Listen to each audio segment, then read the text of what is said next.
L'âge va être aux alentours de 30. Voilà ce que je cherchais. Des jeunes d'une vingtaine d'années traditionnalistes pour discuter religion et politique. Cette jeunesse ne veut pas bâtir un monde nouveau, mais restaurer celui d'hier. Battre le pavé pour reconquérir la jeunesse perdue, résister à la société actuelle, à la laïcité, à la démocratie. Leur épanouissement passe donc par la foi et la morale chrétienne. Premier rendez-vous pris avec Lancelot et François, deux étudiants parisiens. Qu'est-ce que tu penses de Benoît XVI, C'est plutôt une chance aujourd'hui. Hein.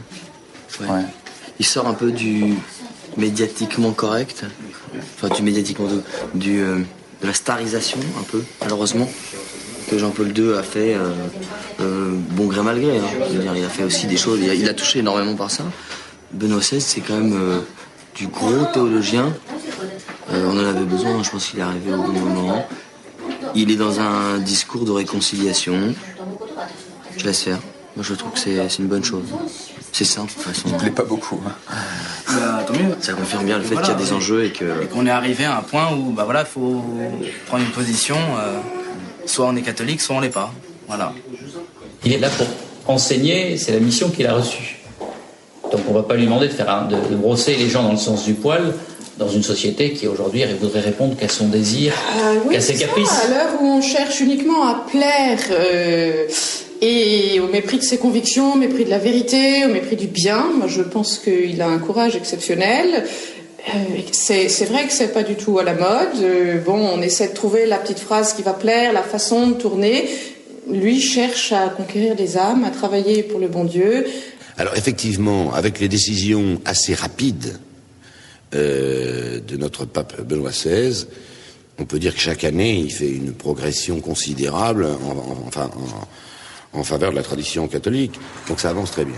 Mais le personnel, lui, ne bouge pas comme ça. Et c'est une autre affaire. Le cardinal Ricard me disait, et il avait parfaitement raison, vous savez, pour cicatriser tout ça, il faudra 10 ans, 20 ans, peut-être plus. 78, 79, 80... faut en mettre 82. Contrairement au diocèse de Bordeaux, l'évêque d'Amiens ne veut pas entendre parler des traditionalistes. Et leur retour au sein de l'église est une pilule qui n'est toujours pas passée. Alors qu'il pleuve, qu'il neige, les traditionalistes prient chaque dimanche à ciel ouvert.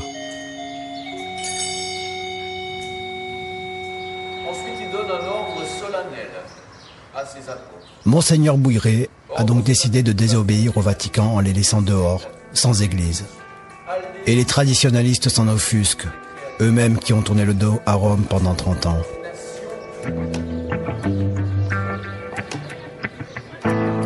Alexandra et Édouard Brisset ont toujours suivi le mouvement de Monseigneur Lefebvre.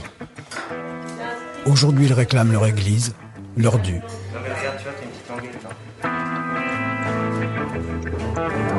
Nom du Père et du Fils et du Saint-Esprit, ainsi soit-il. Mon Dieu, bénissez-nous, bénissez ce repas, et procurez du pain et une église à ceux qui n'en ont pas. Ainsi soit-il. Nom du Père et du Fils et du Saint-Esprit, ainsi soit-il.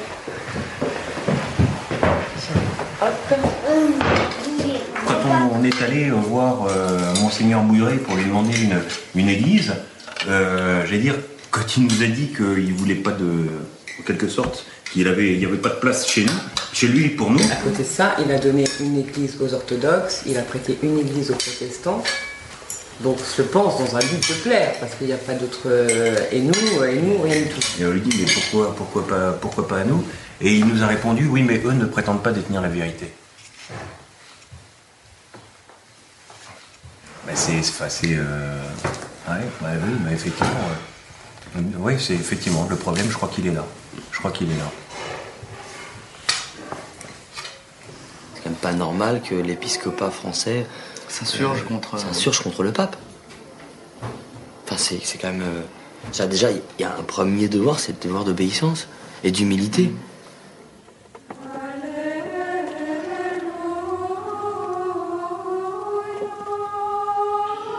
En 1977, les fidèles traditionalistes ont observé religieusement les injonctions de Monseigneur Lefebvre. Si vous avez besoin d'une église, prenez-la, leur avait-il dit. Et c'est ainsi qu'un dimanche de février, un groupe de traditionalistes fait irruption après la messe et expulse un prêtre sans histoire.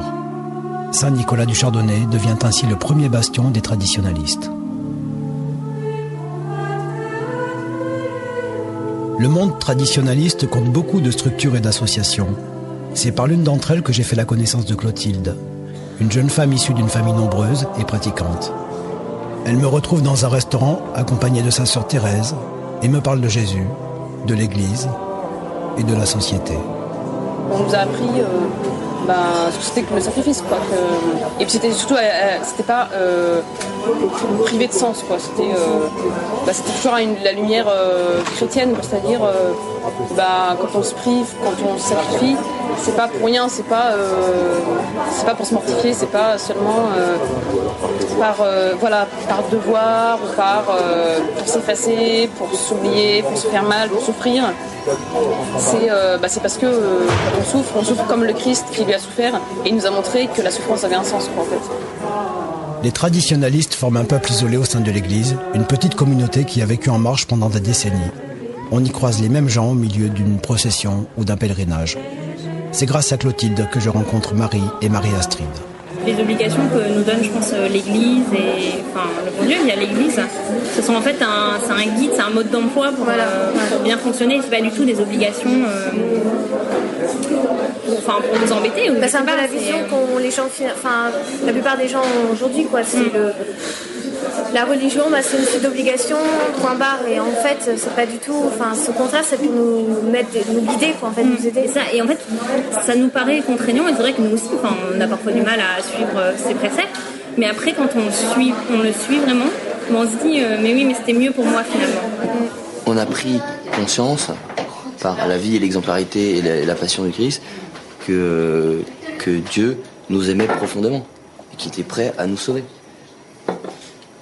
Donc à partir de ce moment-là, on a une relation beaucoup plus, je pense, complice, nous, par l'intermédiaire du Christ.